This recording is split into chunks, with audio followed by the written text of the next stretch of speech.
Kita itu pemuja Allah yang serius. Sama ya pemuja Allah, tapi kan kadang kurang alim. Saya ini pemuja Allah serius. Saya itu kalau ngaji, ya ngaji biasa belajar, itu sering nangis seneng. Misalnya saya baca tadi, Miftahul Jannah la ilaha illallah, lung kunci kok dikasihkan. Kita ini masuk neraka gak pantas, enggak bawa kuncinya kok masuk gitu. Harusnya kita ini masuk surga, kita kan pegang kunci surga, gak pegang kunci neraka. Maka aneh kalau kamu masuk neraka itu aneh. Coba kita pegang kunci surga apa kunci neraka? Tapi kadang teman saya suwon rokok ana kuncine. Karena tidak ada pintunya. Terus saya bilang, kamu kok tahu? Memangnya mau ke sana kata saya. Saya tidak punya rencana tahu neraka. Dan saya meskipun guyon itu serius. Bedanya orang alim sama ndak itu di situ. Kalau orang alim itu guyon itu masih benar, masih serius. Coba saya bacakan ayatnya. Ala inna auliya Allahi la khaufun alaihim wa lahum yahzanun. Terus lahumul busyra fil hayatid dunya fil akhirah. Artinya kalau mungkar nangkir dengan penampilan garang gitu, berarti ada ketakutan apa enggak? Ada. Padahal ciri utama walinya Allah tidak ada ketakutan. Makanya itu termasuk dalilnya Sayyid Muhammad. Tidak semua orang alami seperti itu, karena wali-wali itu la khaufun alaihim wa lahum yahzanun. Wah anak kiai mungkar nangkir cok tidur wedek. Iku dresege ora kok pertanyaane tok nek konan santri piye. Lho isen wis kiai dihanjuti mungkar nangkir. Malu gak kira-kira? Mesti plengane konan santri piye. Nak jawabannya gampang karena pernah ngajar tauhid. Makanya Sayyidina Ali ini cerita ini ada di kitab Nurul Dholam. Sama lihat di kitab Nurul Dholam karangannya Syekh Nawawi Banten. Itu Sayyidina Ali itu ya, andekan orang biasa mungkin ya agak-agak hasud, tapi ini wali gak boleh kamu katakan. Dia itu mangkal sama Umar. Orang kok setiap orang pernah dibentak. Apa dia berani bentak mungkar nakir? Penasaran dia. Bagaimana kerengnya Umar itu berlanjut enggak gitu kira-kira. Akhirnya minta, ya Allah saya minta kasyaf. Ya karena yang minta Sayyidina Ali karena mau wajah dituruti sama kasyaf. Dilihat Sayyidina Umar pas meninggal itu. Jadi hasud itu ya kadang penting asal baik. Loh betul, bahasa Kanjeng Nabi kadang la hasada illa fisnaten. Itu Nabi bahasakan ya hasad. Gus Verson saja yang nafsirkan ghobtoh itu kan gaya-gayanan sebagai ulama. Aslinya Nabi ngendikannya itu la hasada illa fisnaten. Ulama yang ganti itu namanya ghobtoh. Wong Nabi sendiri nyebut hasad kok kamu tafsiri ghobtoh. Ya hasad ya hasad. Udah enggak usah ditawil-tawil pokoknya gitu. Kalau sama nggak percaya nggak apa-apa. Kok gitu aja kok repot. Karena sama nggak percaya kemungkinannya dua. Satu nggak ngerti. Dua sama-sama alim. Kan dari awal kalau sama-sama alim kan laisa li alimin ayuqallida aliman akhor. Kita nggak perlu saling mengikuti. Ngapain hasud? Biasa aja. Akhirnya Sayyidina Ali kasar. Pas Umar bangun, setelah mati kan bangun, setelah meninggal bangun. Mungkar nakir datang dengan perang yang sangat garang. Itu digambarkan Sayyidina Ali, matanya itu kal kidril ghali.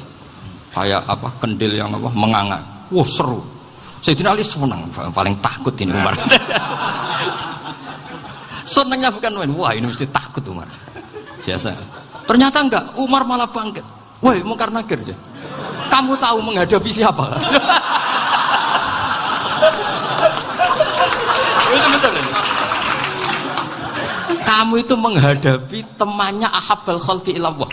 Yang diandalkan temannya bukan dia.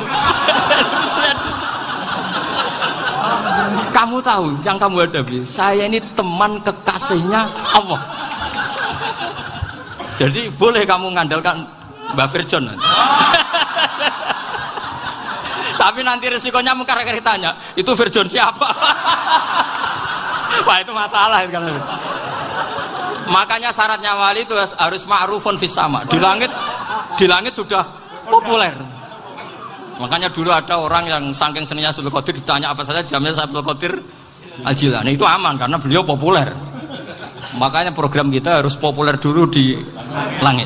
Oh, itu nanti kalau dicatut oleh santri-santri nggak apa-apa. Kalau nggak populer nanti dicatat itu siapa? Masalah ini. Umar itu yang dibanggakan itu, kamu tahu saya siapa? Ya enggak tahu. Saya ini temannya kekasihnya Allah. Temannya Muhammad. Iya Muhammad Rasulullah. Wah mikir waduh. Repot. Loh di dunia aja gitu kan temannya presiden, temannya panglima, apalagi ini temannya Sayyidul Awalin wal akhirin. Di dunia aja bilang temannya presiden, menteri, orang sudah takut, apalagi ini temannya Sayyidul Awalin.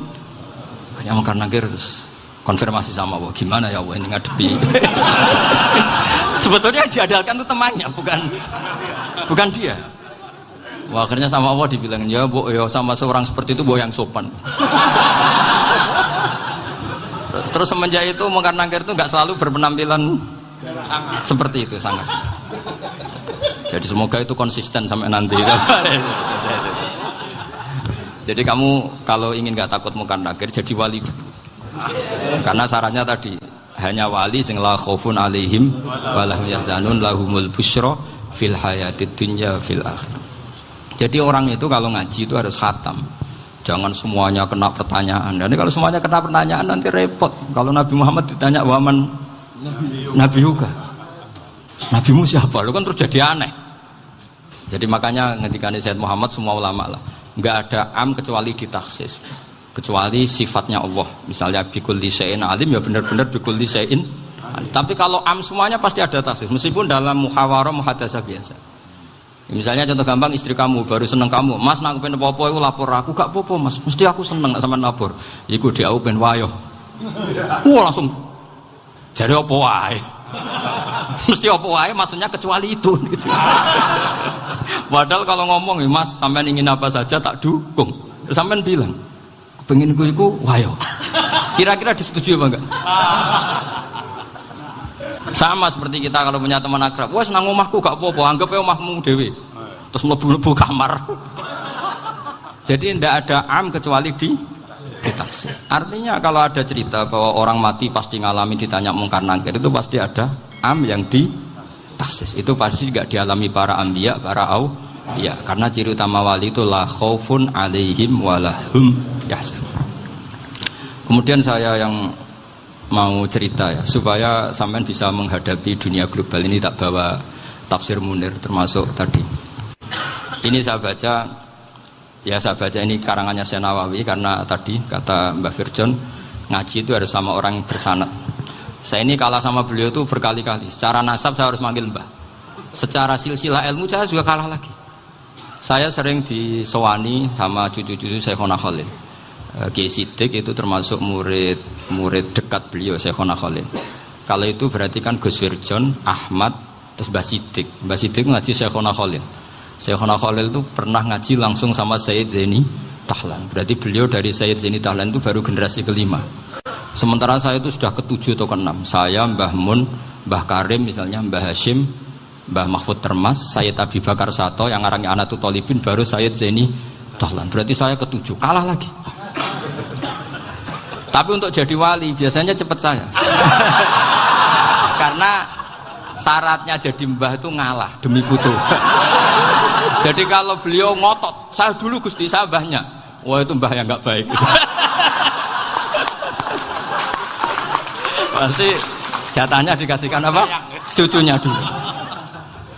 Makanya Abdul Muthalib itu orang yang dapat wangsit, tapi yang jadi nabi itu cucunya. Jadi dalil saya banyak. Sebenarnya Abdul Muthalib itu sudah sering dapat wangsit. Karena saya bahasakan wahyu, Nabi yang protes, enggak Nabi kok dapat wahyu. Tapi sebetulnya Abdul Muthalib itu masyhur. Kalimat-kalimatnya menunjukkan bahwa beliau itu sudah dapat wahyu kalau nanti cucunya itu jadi apa? Nabi. Makanya senangnya bukan main Abdul Muthalib sama Rasulullah. Putu seneng, mbah seneng putu. Jadi mungkin, jadi sampean enggak usah protes loh.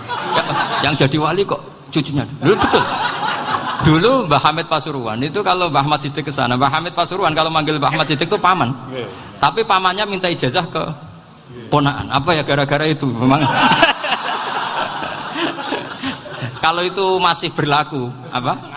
Ngalah tadi. Kayaknya masih apa? Hawane masih. Hawane masih. Karena melihat tren-tren langit masih gitu kayaknya masih. Masih itu. Ya. Tapi mbahnya tetap dapat jatah, tenang saja nanti. Tapi memang sebaiknya mbah itu legowo. Rasulullah Muhammad SAW itu terkenal min dzurriyyati Ibrahim. Tapi kata Rasulullah, ana dakwatu Ibrahim wa bisyaratu Isa. Aku nganti ngene iki barokah dongane Nabi siapa? Ibrahim. Jadi dongane Nabi Ibrahim nggih tiba teng putu. Jadi banyak bukti bahwa jatuhnya ke putu gitu. Tadi saya di kamar sama beliau berduaan. Nih Mbah sing dadi wali di sini. Aku Mbah. Cocokan tadi. Nah, kenapa saya akhir-akhir ini gulirkan daftar wali? Kenapa? Saya ini resah ya. Orang sudah ingin dicintai pejabat, dicintai tetangga, dicintai teman. Tapi kadang-kadang orang lupa lagi dicintai Allah. Makanya saya meskipun guyon, tapi ini amdan, bukan sahwan. Supaya orang punya cita-cita lagi jadi wali, ingin dicintai Allah. Kita ini terlalu lama ingin dicintai makhluk. Mbok ya naik kelas sedikit lah. Ingin dicintai Allah Subhanahu wa ta'ala. Meskipun saya guyon, tapi tadi guyon saya tuh lebih serius ketimbang serius Anda.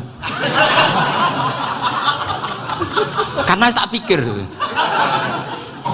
Saya tuh kalau pergi itu seneng ngebis, bukan karena saya tidak punya mobil, tapi saya sering mau butuh itu supaya gak diganggu. Karena saya tuh harus punya waktu sendiri. Kalau ngebis kan ketemu orang gak kenal, tapi sekarang ya gak susah, banyak yang kenal. Dan susahnya lagi gak minta ijazah, minta foto. Repot tuh. Mau dibenci itu umatnya Rasulullah Shallallahu Alaihi Wasallam. Mau disetujui itu sanatnya mana? Kalau ketemu orang alim minta apa? Foto. Itu nggak ada sanatnya. Nggak tahu saya itu mazhab dari mana itu. Ya mazhab milenial yang jelas itu kan. Ini tak baca ya biar dapat. Karena ini kenangan saya sama Mbak Ahmad Siddiq. Saya masih ingat betul beliau ngisi hallnya Mbak Abdullah bin Umar, berarti abahnya Mbak Hamid. Karena mbah saya itu Fatimah binti Khalid bin Umar. Kalau Mbah Hamid itu Hamid bin Abdullah bin Umar. Itu saya masih ingat betul zaman itu Mbah Hamid siap hall di Lasem itu rawuh dan saya derek mbah saya karena masih misanan datang ke Lasem. Itu beliau pas itu ngisi sama Mbah Mun. Mbah Mun masih muda, Ki Ahmad Siddiq sepuh senior. Itu beliau cerita bahwa dulu ketika Indonesia dijajah Jepang itu para kiai mimpi dibacakan ayat Khulifatir Rum fi adnal ardi wa hum min ba'di walabihim. Terus ada kiai yang tanya, takwilannya gimana? Ya nanti Jepang pulang bukan karena kita yang mengalahkan, tapi Jepang ada yang mengalahkan sendiri, meskipun tidak kita. Kayak dulu Faris tidak dikalahkan Islam, tapi dikalahkan Romawi, tapi yang senang umat Islam. Wa yauma idzi yafrahul mu'min. Itu luar biasa ulama-ulama kita. Delalah kejadiannya Indonesia seperti itu. Yaitu kita tidak mengalahkan Jepang, tapi Jepang pulang sendiri karena dikalahkan apa? Sekutu. Ya ini saya baca. Ini tidak usah dicek bacanya benar apa enggak. Sudah aman apa? Aman. Karena kalau saya salah itu ya sengaja. Artinya ya sengaja saja. Ya biasa maksudnya. Saya kemarin ngisi di Pondok Peloso, di Pondok Al Munawir Jogja. Salah itu ada dua. Ada salah yang memang benar-benar salah. Itu enggak apa-apa, bisa dimakfu. Karena mesti sangke wong goblok salah yang terus itu. Ada salah bawaan ilmu, itu repot tuh dadaninnya. Karena misalnya kita yang biasa belajar qiraah sabah wa yahsibuhu, mesti diulang lagi wa yahsabuhu. Karena qiraahnya Imam Asim itu hasibah yahsabu bi fathis sin. Sementara kita kalau ngaji kitab kulino yahsibu. Sehingga kita yang biasa belajar sabah itu kalau baca kitab itu kayak orang bingung. Kadang-kadang yang ngaji juga bingung. Gus Pak mau cok bulan pilih. Ya tepat-tepatan. Ada yang mengatakan Gus Pak bingung. Ada yang mengatakan Gus Ba alim alama, ya tepat-tepat nasib tadi. Karena memang ya sab'ah memang seperti itu. Misalnya kufuan itu Imam Asim baca kufuan. Tapi beliau punya murid namanya Syu'bah. Itu kalau baca kuf'an. Makanya kita itu, ini kan khataman Quran ya. Jadi saya menyinggung sedikit tentang qiraah sab'ah. Tadi beliau juga sudah tak kasih kitab saya Hifdzuna Lihadal Mushaf. Sama tak ajari latihan sab'ah. Memang angel ya. Makanya yang nggak bisa itu wong pinter. Sudah tahu angel ya nggak usah diteruskan kan. Orang menghindari barang angel itu pinter apa goblok? Pinter. Berarti wong goblok pinter. Saya tuh makanya sama orang goblok tuh respect. Jadi orang alim tuh angel apa gampang? Angel. Menghindari barang angel pinter apa goblok? Loh, orang menghindari barang angel pinter apa goblok? Pinter. Berarti wong goblok pinter. Jadi saya sama orang-orang goblok itu respect. Sudah tahu jadi orang alim angel ya barang angel ya harus dihindari. Makanya saya ini insya Allah umatnya Nabi yang termasuk yang terbaik. Amin. Karena mencintai umatnya Nabi termasuk yang goblok. Itu tidak gampang itu. Karena tadi sudah tahu ya. Seperti itu loh orang naik Panjat Pinang itu yang naik karena ingin hadiah. Yang nonton sudah tahu wah licin kok dinaikin mau keplodok ya. Tapi orang sepakat yang nonton juga pinter karena sudah tahu ribet kok Tuku ning pasar rak kena lah opo menek. Sama sampean juga gitu. Ngalim tafsir angel, ngalim fikih angel. Nek karek ngaji ngrekam kan gampang. Itu pintar apa goblok? Pintar. Iya. Makanya kula niku mbok burohno ngono tok. Saya tadi dinasihati Mbak Firjon, muga-muga hati saya selamat. Saya itu meskipun kata orang banyak, muhibbin saya banyak, tapi saya insya Allah tidak riya. Saya itu pakai kitab namanya Tasbidul Fuad, itu karangannya Said Abdul Al-Haddad. Ketika beliau punya muhibbin banyak ditanya, bagaimana ya Habib Anda menjaga hati Anda? Jamnya Said Abdul Al-Haddad itu unik. Innama azzamu Allah. Mereka itu sebenarnya menghormati Allah, cuma butuh sarana, dan itu saya. Jadi saya tahu sampean semua itu mencintai Quran, mencintai sunnah Rasul, mencintai hadis-hadis Rasul. Cuma sampean kan karena nggak paham, terus manfaatkan saya. Jadi sebenarnya saya ini korban. Korban. Jadi saya mau riak gimana? Korban kok mau. Bangganya di mana tuh? Coba sampean misalnya ngaji tafsir, belajar sendiri kan susah. Terkibnya susah, maknanya susah, bahkan beli kitabnya kadang nggak kuat. Loh, untuk jadi alim tafsir itu kan harus beli kitab. Loh, saya sering belajar kitab itu jutaan. Tafsir Tobari, saya pernah beli kitab Fakhrur Razi itu berapa coba? 27 jilid. Karangannya Fakhrur, belum karangannya ulama modern, Imam Sa'rawi. Itu berapa jilid? Itu jutaan. Saya kemarin juga dihadiahi kitab Pak Quraish Shihab namanya Faidul Bari fi Syarhil Bukhari. Pak Quraish Shihab yang terkenal. Dia sering diskusi sama saya. Saya ngasih hadiah beliau ngasih hadiah saya. Oh itu harganya nggak kuat. Tidak kuat kadang di Indonesia nggak ada coba. Dan sama orang hebat menghindari kesulitan itu. Nah kesulitan itu, sebab ngaji ikut, kalau nggak paham dirukok rekamannya sudah gitu. Pinter mana sampean sama saya? Pinter sampean kan? Bikin sosis susah, beli aja kok repot kan? Makanya nggak boleh orang bilang, wah aku goblok reso tafsir, aku wong pinter. Makanya nanti kalau saya ketemu Nabi tidak termasuk orang yang mentahkir orang Islam. Kafa bil mari isman ayah kira akhahul muslim. Jadi cukup orang itu dosa kalau menyepelekan orang Islam. Termasuk darani sampean goblok itu dosa. Caranya nggak darani goblok ya tadi di logika tadi. Alim itu angel, gendari angel itu pinter. Berarti wong bodoh. Pintar ya sudah gitu. Tapi tetap bodoh. Tapi ini satu cara untuk saya respect gitu. Coba orang yang ngaji tafsir saya banyak, mungkin ribuan. Itu sebetulnya mencintai Quran. Karena Quran adalah kitab suci yang panduannya umat Islam. Sangat mencintai Quran. Terus kemudian mereka nggak paham. Terus mencari orang yang memahamkan. Burohno lah cara Jawa ini. Terus keren saya itu di mana coba? Lah terus mereka kurang ajarnya gini, kalau paham itu ya alhamdulillah paham. Kowe nak ngaji Gus Bae ngono tok. Tapi nek ora paham, ora nyalano akale. Mari Gus Bae nerangno cepet mulane gak paham. Ora kok nyalano teke sing lelet. Maksud kan masyaallah naudzubillah tenan. Sebetulnya tingkat kurang ajarnya tinggi Gus sebenarnya. Jadi kalau enggak paham itu kadang enggak nyalahno uteke. Kayak mau misalnya, mau mari mikir ra jelas. Padahal misalnya jelas ora mesti paham, bodoh. Paham? Jadi kata Said Abdul Haddad, innama azzamu Allah. Sebenarnya mereka itu sangat menghormati Allah. Makanya kita nggak perlu mengatakan wasilah itu kafir, nggak akan. Karena orang tawasul sama Rasulullah itu ingin dapat ridhonya Allah lewat orang yang dicintai Allah. Kita mencintai wali sebenarnya, wah itu kekasih Allah. Kita mencintai itu karena mencintai Allah. Sama seperti gini. Kamu mencintai kangkung apa enggak? Sebenarnya sama sekali enggak. Tapi kamu ingin sehat, ada asupan gizi. Kamu ingin tubuh kamu sehat, butuh asupan gizi. Kemudian kamu makan kangkung. Apa terus kamu cinta kangkung kan enggak? Cinta kesehatan kamu sama. Orang yang mencintai saya sebenarnya ingin kepuasan rohani. Saya kan termasuk kiai yang torekonya gampang. Ini swarga kan akhirnya penggemarnya banyak. Coba kalau kamu neraka. Wah, jadi sebetulnya Anda mencintai kepuasan Anda sendiri. Nah, saya ini korban. Makanya untuk masuk surga cepat saya, korban itu cepat. Da'watul mazlum la turaddu kan gitu. Laisa bainahu wa bainallah hijab. Jadi saya kalau donga langsung seret langit. Karena mazlum. Saya sinau tafsir itu, Mbak, sampean bayangkan ada tafsir itu sudah 27 jilid. Sing ngarang Fakhrur Razi itu buletnya bukan main. Karena dia ahli filsafat. Buletnya masyaallah. Sudah gitu sinau Jalalain kadang dikomen oleh Sawi. Sudah kita percaya Jalalain jebule dibuli Sawi. Percaya Sawi dikandani, "Oh iku Maliki rasa ribet." Sudah gitu sinau Qurtubi, sinau tafsir Tabari itu susahnya. Belinya susah, belajarnya susah. Padahal saya punya keluarga, punya istri, punya anak. Bayangkan kalau istri saya rewel kayak istri sampai. Wah itu.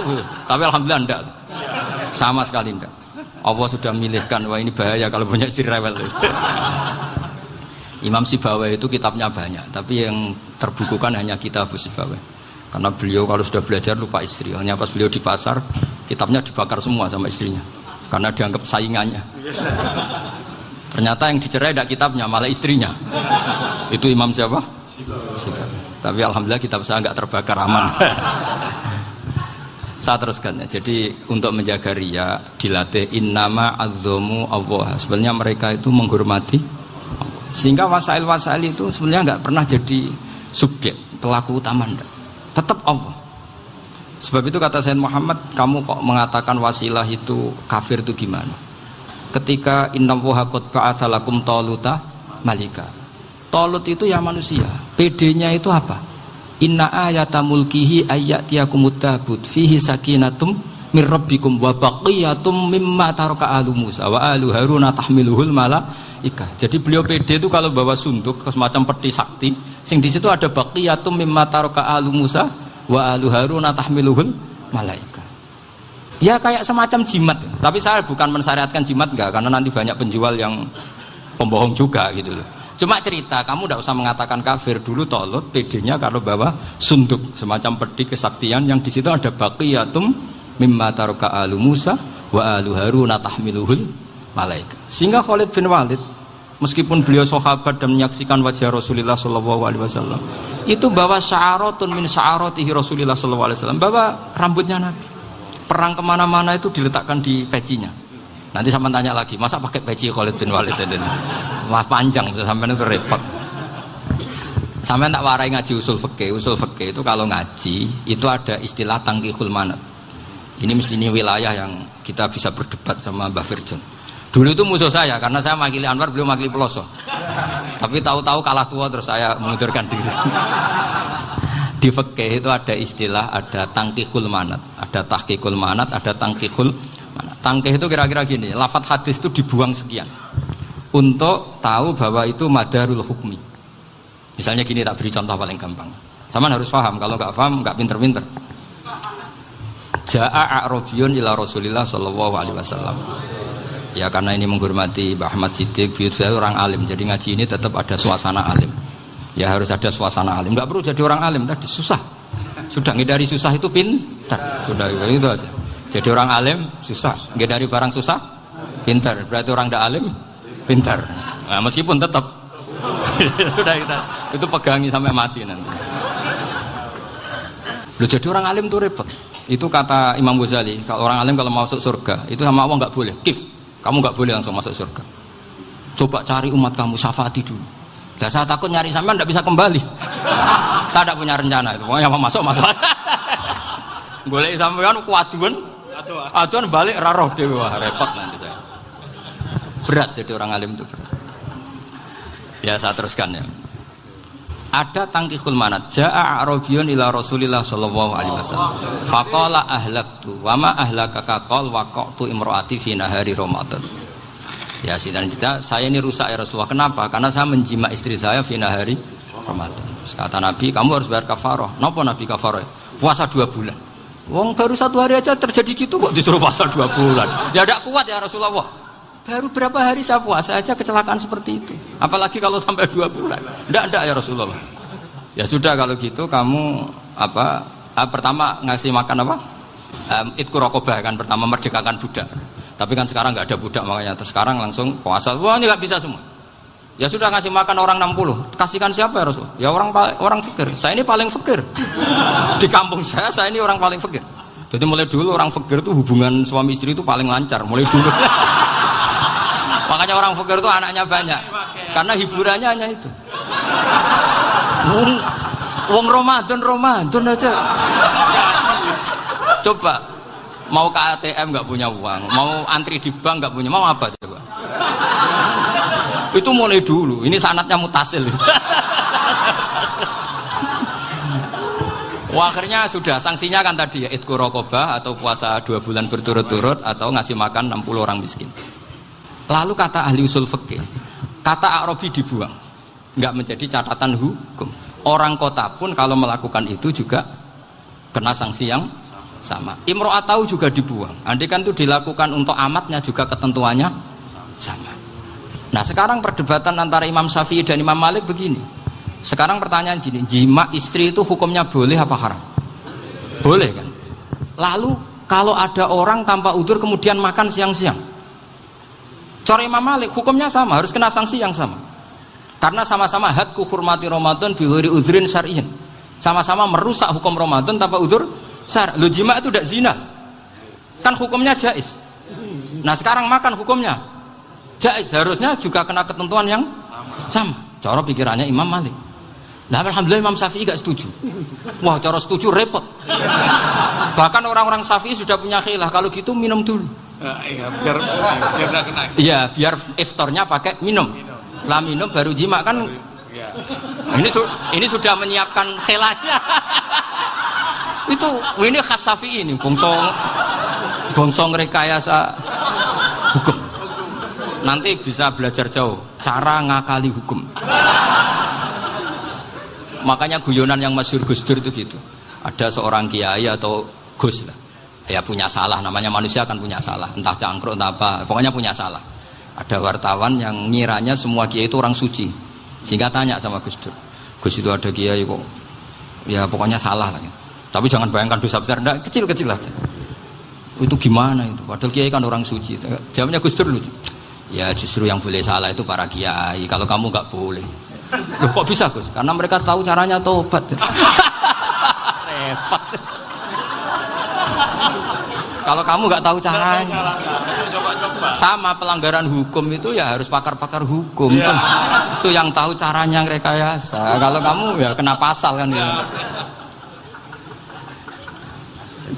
Jadi kamu jangan niru saya. Saya ini punya sekian cara untuk Nah, itu namanya khilah. Makanya kata Sayyid Muhammad, kamu tidak usah anti khilah. Karena Abu Hanifah itu membolehkan khilah, kitabul khiyal. Yang penting kamu soleh dulu. Setelah soleh nanti Allah maklumi. Soleh dulu, syaratnya soleh dulu. Kalau tidak soleh jangan. Contohnya gini, ada orang mau puasa lemes sekali, mau makan. Gampang. Kalau langsung makan kan kayak hadku hormati Ramadan biwiri udrin syar'iyyin. Aku langsung mau jembera sowan Mbah Firjo. Sudah status saya apa? Musafir. Nah, sudah berangkat aja sampai Tuban makan.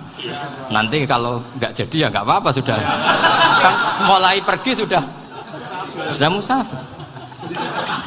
Saya tidak tahu nanti malaikat tertarik gebuki nggak tahu. Tapi itu ada khilahnya. Asal soleh. Karena kata Sayyid Muhammad dan semua kitab mengatakan itu. Kalau sama nggak tahu ya kebablasan. Nabi Ayub, yang nabi yang terkenal Gudiken itu siapa? Ayub ya. Nah, itu yang Israiliyatnya kan seru lah. Gudiken dikukur bek kreweng itu terlalu lah kalau itu. Untuk kreweng konti, orang Arab orang kreweng itu sudah masalah itu. Singkat cerita, Nabi Ayub ketika diasingkan kaumnya itu kan nggak punya sumber makanan. Lah orang lelaki itu mulai dulu egois. Istrinya Nabi Ayub itu cantik sekali. Udah cantik, rambutnya bagus. Makanya kamu nggak usah tanya kenapa istrinya kayak banyak yang cantik. Ya, nah warasatul anbiya, nggak boleh gitu. Kalau nggak cantik ya warasatul anbiya dari segi balak. Istrinya Nabi itu semuanya cantik. Nggak usah tanya sebabnya apa, pokoknya gitu, semuanya cantik. Singkat cerita, beberapa kali istrinya Nabi Ayub itu kerja demi bisa nafkahi Nabi siapa? Suatu saat itu tidak ada pekerjaan yang cukup untuk beli roti.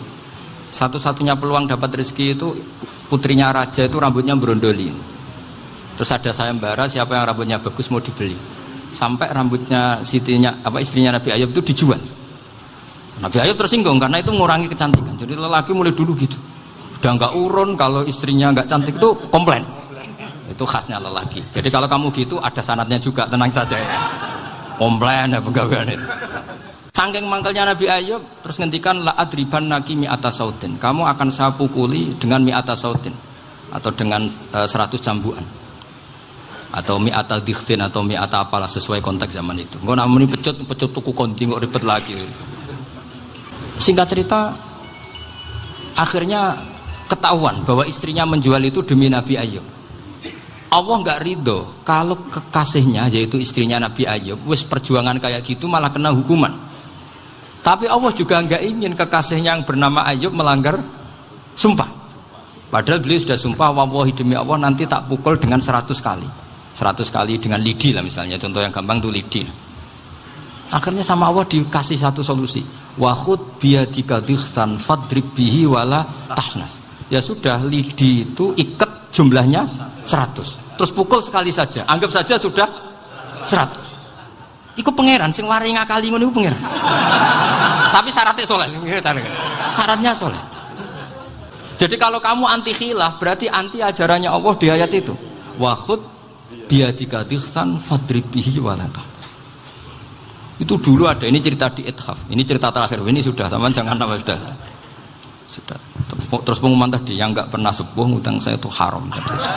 Karena tadi saya punya kewajiban di rumah yang bisa menggugurkan ya kewajiban yang lebih besar. Lebih besar itu ya tadi, bisa pernah guru, pernah sepuh, yang jelas nggak umur. Umur sampean menangkap itu, tua serepet itu. Ada raja itu ganteng kaya, senengannya nikah perawan cantik. Itu semua kampung mesti kenal. Mungkin digilir atau gimana pokoknya. Suatu saat ada pemuda suka sama perempuan yang di kampungnya, cantik sekali. Kemudian pemuda ini ternyata pekerja di kerajaan itu. Tiap hari ditanya, oh itu yang di kampung yang cantik siapa? Mau saya nikahin gini. Wah bahaya, ini saingannya raja. Jadi yang dibidik pemuda tadi itu saingannya. Si raja ini orang yang namanya raja kan gengsinya tinggi. Kaifatang kihuha wa qad ra'aitu qad qabbalaha rajulun. Kobok nikahi, saya itu pernah melihat dicium lelaki. Wah, gak mau. Gak gelem, kadang ditambung lan waqat qabbalah rajulun. Saya pernah melihat sendiri qabbalah rajulun, dicium oleh lelaki. Wah, sudah gak minat raja langsung, gak keren. Suatu saat pemuda tadi nikahi perempuan itu. Rajanya marah-marah, kamu lelaki gak punya harga diri gini. Gak punya selera, gak punya harga diri, sudah pernah dicium orang kok tetap dinikah. Bilang ke raja, takrif manir rajul, lelaki itu siapa? Abuha. Kamu tahu lelaki itu siapa? Sopo? Abuha. Bapaknya. Saya kan hanya bilang rajulun. Pernah dicium lelaki. Lah pikirannya raja itu lelaki kue-kue ngene iki. Tapi butuhe canom mau raja ben gak sida, itu aja tuh. Baru kayak digulirkan gitu, waqat qabbalah rajulun. Wah nggak mau. Setelah itu suatu saat pegawainya tadi nikahi perempuan. Kamu nggak punya harga diri gini. Kamu tahu manir rajul apa abuha? Wah nak ngono aku gak poho-poho. Lah monggo sakniki wis bojo kula. Ora trimo wis diambung wis macam-macam. Lah itu namanya khilah. Apa? Khilah. Kalau di Balawa disebut tauriyah atau apalah. Tapi saya tidak ngajari sampean seperti itu. Sudah pinter sebelum saya ajarin. Bangsa ngakali kan sudah pinter. Saya kira demikian. Assalamualaikum.